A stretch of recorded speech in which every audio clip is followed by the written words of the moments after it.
उसको ये मनुवादी सरकार और इस चंद मुट्ठी भर लोग उन पर रोक लगा देते हैं। लेकिन आज हम सबको यूजीसी कानून के लिए लड़ाई लड़ना होगा। यूजीसी कानून ये हमारे लिए फायदा है कि हमारे एसटी, एससी, ओबीसी वर्ग के लोग जो शिक्षण संस्थान में पढ़ते हैं उनके साथ अत्याचार, जातिगत भेदभाव ना हो, इसके लिए बनाया गया है।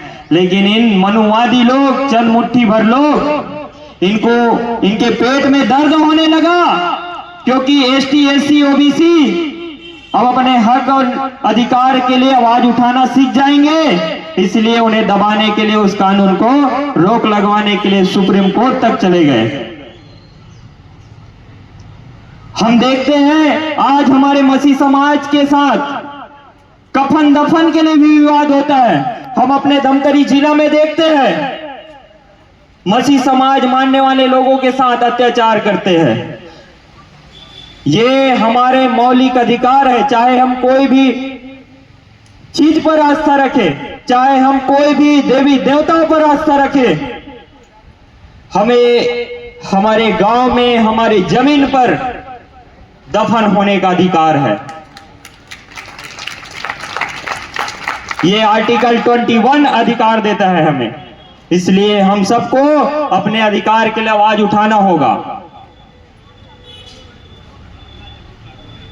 आज केवल इस अधिकार के लिए, हम आज भर के लिए नहीं है, हमेशा हमें अपने अधिकार के लिए मैदान में उतरना होगा। हमेशा अपने अधिकारों के लिए, हक के लिए मैदान में उतरना होगा। आज हम देखते हैं ईवीएम मशीन, जो वोट डालने का मशीन है, ये हमारे देश के लोकतंत्र को खराब कर रहे हैं। कुछ वर्ग के लोग हैं, कुछ सत्ता में बैठे हुए लोग हैं जो इस ईवीएम मशीन के द्वारा सत्ता में हमेशा बार बार आ रहे हैं। हम चाहते हैं कि ये ईवीएम को हटाएं और इस पर बैलेट पेपर लाया जाए। बड़े बड़े एजुकेटेड कंट्री है, बड़े बड़े एजुकेटेड देश है जो बैलेट पेपर से चुनाव करते हैं, लेकिन हमारे देश अभी भी ईवीएम लगा के रखे। इसके पीछे आप समझ सकते हैं क्या कारण है।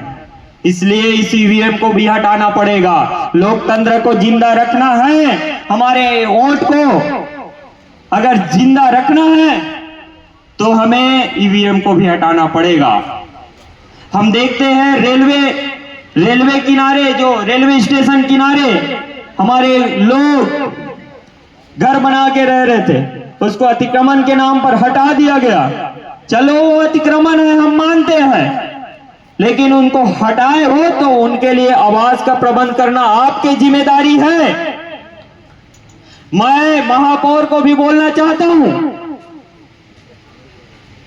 अगर आपसे इस धमतरी नगर पालिका का कमान संभाला नहीं जा रहा है तो आप इस्तीफा दे दीजिए, कोई दूसरा आके संभालेगा और उनके अधिकार के लिए, उनके हक के लिए लड़ाई लड़ेगा।